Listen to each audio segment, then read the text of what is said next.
नमस्कार दोस्तों, मैं सुनील छैला बिहारी आपको प्रणाम करता हूं। और अभी अभी जानकारी यह मिली है कि अक्षरा सिंह जी फिर से विवादों में आ गई हैं। विवादों से ऐसे तो उनका पुराना नाता है, एक विवाद शांत नहीं होता, दूसरे विवाद की शुरुआत हो जाती है। और इस बार मामला खगड़िया का है। खगड़िया में 2-3 दिनों पहले व्यवहार न्यायालय से एक आदेश आया, यानी अक्षरा सिंह के बारे में, अक्षरा सिंह के ऊपर नॉन अवेलेबल वारंट निकला है अक्षरा सिंह के लिए। अब देखिए, इसमें फिर नॉन अवेलेबल वारंट होने के बाद अब क्या उनके तरफ से उनके वकील क्या स्टेप लेते हैं, अक्षरा सिंह जी क्या सोचती हैं, फिर क्या होता है। अगर अक्षरा सिंह को बेल का डिमांड करेंगी तो बेल भी मिल सकता है, और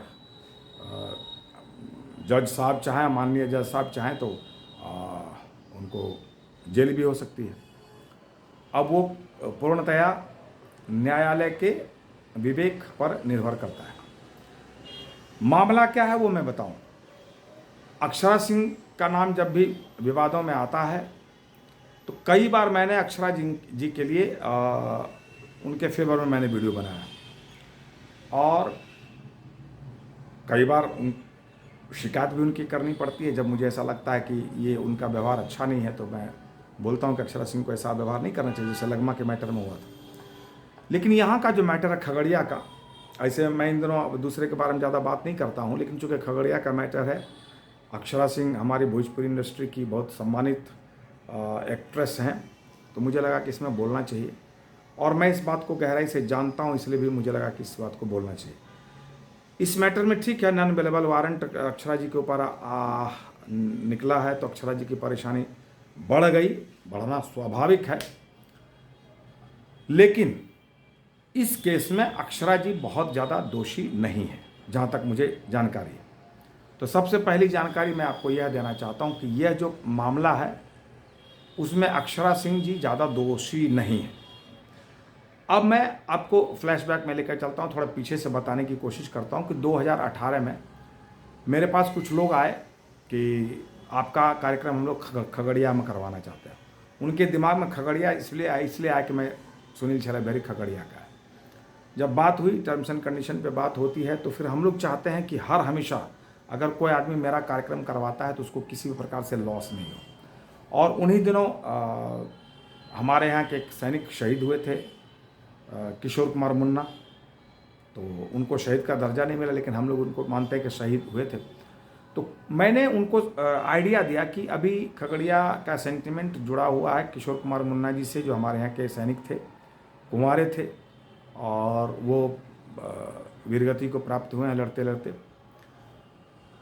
मतलब लड़ते लड़ते वो आतंकवादी, जो इसमें लड़ाई होती है आतंकवादियों के साथ, वो मुठभेड़, आतंकवादी मुठभेड़ में वो मारे गए थे। तो मैंने कहा कि क्यों ना किशोर कुमार मुन्ना जी के नाम पर यह इस कार्यक्रम का आयोजन किया जाए। उन लोगों को बड़ा हमारे आइडिया पसंद आया। हमारे पास उन्होंने वो जो ऑफ़र लेकर आए थे उसमें ऐसा था कि आप और निरहुआ दोनों रहिए, अगर आम्रपाली जी हो सके तो आम्रपाली जी को रख लिया जाए। निरहुआ की बात आती है तो लोग मेरे पास इसलिए आते हैं कि सबको पता है कि हमारा और निरहुआ की जो बॉन्डिंग है, बिल्कुल हम लोग बड़े और छोटे भाई की तरह हैं। वो हमारा छोटा भाई है। तो इस तरह से हम लोग वो ऑफ़र लेके हमारे पास आए, और हमने सोचा कि चलो ठीक है, बहुत बढ़िया है, मैं निरहुआ से, दिनेश लाल यादव से बात करूंगा। लेकिन बातचीत के क्रम में उन लोगों ने ऐसा कुछ कहा कि हम लोगों ने आपका पहले भी कार्यक्रम करवाया है समस्तीपुर में, जिसमें भोला यादव जी मेन थे, हम लोग उनके साथ थे। जैसे भोला यादव का नाम मैंने सुना, मैं समझ गया कि अरे ये लोग तो बहुत फ्रॉड लोग हैं, क्योंकि भोला यादव ने इससे पहले मेरा एक कार्यक्रम करवाया था समस्तीपुर में। कार्यक्रम संपन्न होने के बाद भी उन्होंने मेरे को पैसे नहीं दिए, और पैसा लेने के लिए एक कलाकार जितना तरकीब भिड़ा सकता है, जितना कुछ कर सकता है, मैंने सब कुछ किया था, लेकिन मेरा कोई भी उपाय काम नहीं आया, मेरी कोई भी तरकीब वहाँ पे सक्सेस नहीं हो पाई, और हमारा पैसा नहीं ही मिला, और कार्यक्रम हमको करना पड़ा। मैंने किया। बाद में उसको लेके बहुत ज़्यादा तू मैं भी हुआ। तो फिर मैं बड़ी मुश्किल से वहाँ से निकल पाया। इसके लिए उधर समस्तीपुर में अखबार में यह न्यूज़ भी आया कि छैला बिहारी को बंधक बनाया। बात वो नहीं थी, बंधक बनाने की बात नहीं थी, उन्होंने पैसे नहीं दिए। पैसा जब तक नहीं दिया जाता तो कलाकार जाते नहीं कार्यक्रम करने। और मैं था आसपास ही, नज़दीक में ही मैं था, तो फिर भी जो कार्यक्रम में आने में देर हुई उसका ठिकरा उन्होंने मेरे ऊपर फोड़ा। आपकी वजह से लेट हुआ, अब आपको डैमेज चार्ज देना पड़ेगा, ये करेगा, ये सब वो बोल रहे थे। तो कुछ देर तक मैंने सुना। हम लोग पार्टी को जल्दी उलट के जवाब नहीं देते हैं।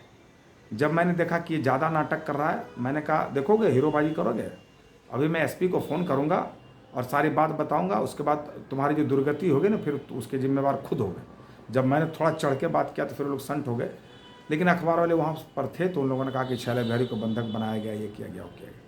तो मामला ये था कि वो लोग क्या करते हैं, माना वो जिसका नाम है भोला बिहारी, शायद भोला बिहारी, सॉरी भोला बिहारी नहीं, भोला बिहारी तो मेरा गीतकार है, भोला यादव, और शायद उसका भोला एंटरटेनमेंट के नाम से भी चलता है। तो भोला एंटरटेनमेंट का रिकॉर्ड ही यही है कि उसने किसी भी कलाकार को आज तक पैसा दिया नहीं, और नाटक करके हमारे बाद वहाँ पर खेसारी लाल का भी कार्यक्रम सक्सेस नहीं हुआ इसी वजह से।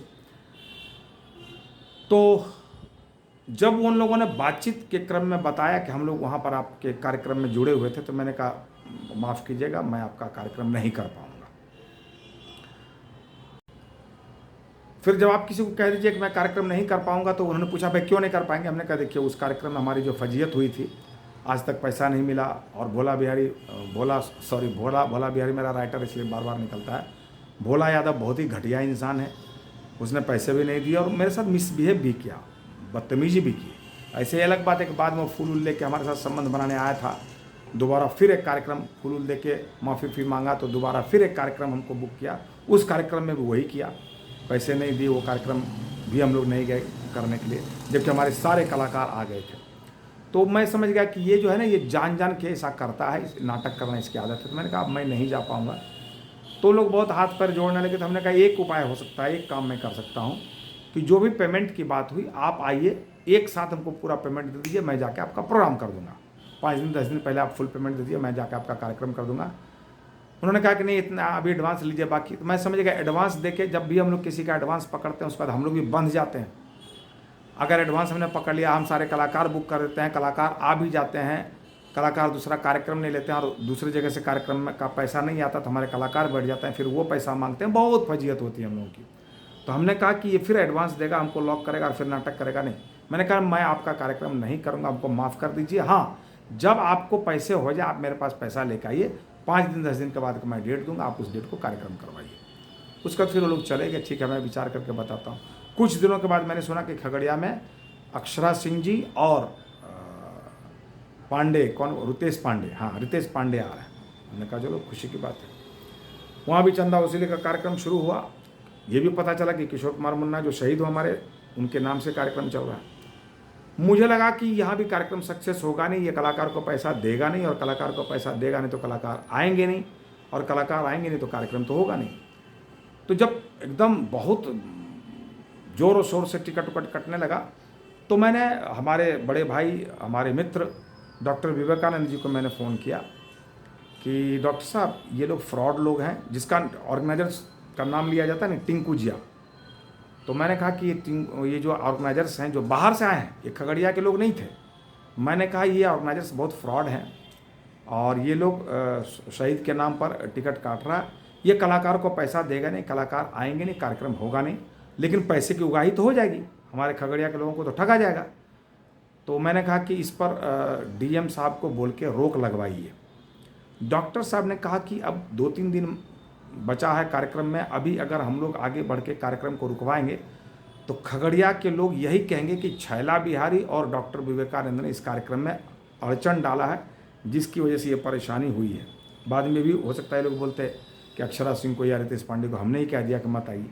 तो उन्होंने कहा कि नहीं, अब इसमें पढ़ना ठीक बात नहीं है। उसके बाद मैं खगड़िया के कई जनप्रतिनिधियों से मैं मिला, नेताओं से मैंने बात की, फ़ोन किया। मैंने कहा इस कार्यक्रम को आप लोग रुकवा दीजिए क्योंकि ये कार्यक्रम सक्सेस नहीं होगा। लेकिन हर आदमी तो अपने बारे में सोचता है। उनको लग रहा था कि अक्षरा सिंह के नाम से, रितेश पांडे के नाम से अपार भीड़ होगी और अपार भीड़ जब होगी तो वहाँ पर जाके हम जो भाषण देंगे तो हम अगला चुनाव तो जीत ही जाएंगे। तो सबको अपना अपना लोभ था, इसलिए कोई कुछ नहीं बोला। आखिर कार्यक्रम हुआ और बाद में पता चला कि सक्सेस नहीं हुआ। और उसका कारण मैंने जब जानने की कोशिश की तो यही पता चला कि अक्षरा सिंह भी बॉम्बे से पटना आ गई थी। रितेश पांडे तो खगड़िया के आसपास 10-20 किलोमीटर के दायरे में आके कहीं गाड़ी में आराम कर रहे थे, बैठे थे कि मेरा पैसा मिल जाए तो हम जाके कार्यक्रम करें। लेकिन उसको पैसा तो देना था ही नहीं। बाद में लोगों से पैसे की उगाही हुई, टिकट भरपूर कटा, भीड़ भी हुई। बाद में सुना कि तोड़ फोड़ भी किया गया, लेकिन कलाकारों को पैसा नहीं दिया गया तो कलाकार तो आएंगे नहीं। ये सच्चाई जान लीजिए, जितने भी ऑर्गेनाइजर्स हैं बिहार के वो भी जान लीजिए। जहाँ कहीं भी आप सुनते हैं कलाकार नहीं आया, उसके पीछे सिर्फ और सिर्फ एक कारण होता है कि कलाकार को पैसा नहीं मिला, इसलिए कलाकार नहीं आते हैं। वहाँ भी ऐसा हुआ। उसके बाद जो कुछ भी हुआ, टिंकू जिया ने केस किया, और जिसके लिए अक्षरा सिंह जी से एक गलती हुई कि अगर उनके ऊपर केस किया गया तो उनको आके अपना पक्ष, उनको बेल वगैरह ले लेना चाहिए था, क्योंकि हिंदुस्तान में ज़्यादातर झूठा ही केस होता है। हमारे ऊपर भी अपहरण के केस डाले गए। हमने भी उस टाइम जवानी की जोश में कहा कि मैं क्यों बेल लेने जाऊंगा, मैंने तो वो किया ही नहीं अपहरण। तो मैं कुछ समझदार लोगों से टिप्स लेता हूँ, पूछते रहता हूँ, ये मेरी एक आदत है। तो मैंने जब कुछ समझदार लोगों से ऐसा पूछा तो उन्होंने कहा कि नहीं, बेल तो आपको लेना ही चाहिए, नहीं तो फिर आप फंस जाएंगे। तो यहाँ अक्षरा सिंह जी से एक गलती हुई कि जैसे उनका नाम केस में आया तो उनको कोर्ट का आदर करते हुए बेल ले लेना चाहिए था और फिर केस अपना लड़ते रहती। तो बेल नहीं लेना ये एक हिसाब से कोर्ट का या न्यायालय का माने ये माना जाता है कि आपने न्यायालय को वैल्यू नहीं दिया, न्यायालय का महत्व नहीं दिया, उनकी अवहेलना की। तो अभी तो नॉन अवेलेबल वारंट हो गया है। अब इसमें देखिए कंप्लीटली न्यायालय के विवेक पर निर्भर करेगा कि उनको बेल दिया जाएगा या जेल। तो ऐसे तो अक्षरा सिंह अक्सर ही सब कांड करते रहती हैं, कभी उनका दोष होता कभी नहीं होता। लेकिन इस केस में कम से कम खगड़िया के लोगों को मैं बता दूं कि आप यह मान के चलिएगा, खगड़िया के लोग, मेरी अक्षरा सिंह से कोई दोस्ती नहीं है, अभी मैं बता दूं, मेरी खुद ही नहीं पटती। क्यों नहीं पटती है मालूम? वो इतनी व्यवहारिक भी नहीं है जितना व्यवहारिक कलाकार को होना चाहिए। तो हम लोग थोड़ा व्यवहारिक हैं। तो मैं अक्षरा सिंह को जानता हूँ, इसलिए मैं अक्षरा सिंह का पक्ष रख रहा हूँ, इससे कोई बात नहीं। लगमा वाले मैटर पे मैंने खूब अक्षरा सिंह की मैंने धुलाई की कि आपने लगमा के लोगों को ठगा, ये किया वो किया। लेकिन यहाँ पर अक्षरा सिंह का दोष नहीं है। तो मैं अपने वीडियो के माध्यम से लोगों को यह बताना चाहता हूँ कि हर बार अक्षरा सिंह दोषी हों ऐसी ज़रूरी नहीं है। ये ऑर्गेनाइजर का दोष है कंप्लीटली। और कई बार और भी जो मसले हुए हैं, जैसे शिवेश मिश्रा का मैटर, वो किसी डांसर को लेके माही मनीषा नहीं आई, वहाँ भी ऑर्गेनाइजर्स का दोष था। क्यों मालूम? वो ऑर्गेनाइजर्स ने पैसे नहीं दिए। शिवेश मिश्रा जी का कहना है कि मैंने पैसे डाले थे लास्ट में। अरे लास्ट में डालने से क्या होगा? मैं जब एग्रीमेंट करता हूँ तो मैं बोल देता हूँ कि आप 5 दिन पहले हमारे अकाउंट में पैसा डालिए। तो 5 दिन पहले नहीं डालेंगे तो 4 दिन पहले डाल देंगे, 4 दिन पहले नहीं डालेंगे 2 दिन पहले डाल देंगे, 3 दिन पहले डाल देंगे, 2 दिन पहले डालेंगे। और एक चीज़ बोल देता हूँ कि अगर 1 दिन पहले आपने पेमेंट नहीं डाला तो आपका कार्यक्रम नहीं होगा, क्योंकि बहुत दूर दूर से लोग आते हैं, 1 दिन पहले चलते हैं, इसलिए 1 दिन पहले तो डाल ही दीजिए। अब सेम डे कार्यक्रम 8 बजे शुरू और आप 4 बजे पेमेंट डालेंगे तो 4 बजे लोग कहाँ से आ पाएगा? तो वो दोष ऑर्गेनाइजर्स को होता है। इसलिए मेरे वीडियो के माध्यम से अगर ऑर्गेनाइजर्स के पास भी आवाज़ पहुँच रही है तो मैं कहना चाहूँगा कि आप तो पैसे देते ही है, रोके गा के देते हैं, उनको पहले पैसा दे दीजिए ताकि आप भी रिलैक्स हो जाइए। उसके बाद अगर कार्यक्रम गड़बड़ होगा तब ना कलाकार दोषी है। तो मुझे लगा ये पक्ष आपको जानना चाहिए कि यहाँ पर अक्षरा सिंह दोषी नहीं है। अब सिर्फ अक्षरा सिंह के ऊपर केस किया, रितेश पांडे के ऊपर नहीं किया कि क्या क्या मुझे नहीं पता, ये तो और भी गलत है, क्योंकि आए तो वो भी नहीं थे, या हो सकता वो आ गए होंगे इस टाइम, मुझे नहीं पता। लेकिन पैसा यहाँ कंप्लीटली पैसा नहीं देने का मसला है। और इस वीडियो को आप शेयर कीजिए ताकि अक्षरा सिंह का पक्ष भी लोगों को मालूम हो सके। ऐसे बोलता खगड़िया पे जो मैंने वीडियो देखा उसमें यह कहा गया कि मैंने अक्षरा सिंह से जानने की कोशिश की कि अक्षरा सिंह का पक्ष जानूं, लेकिन हमको अक्षरा जी से बात नहीं हो पाई। मैंने अक्षरा जी से पूछा नहीं है, क्योंकि मैं कोई पत्रकार तो हूँ नहीं, मैं तो कलाकार हूँ।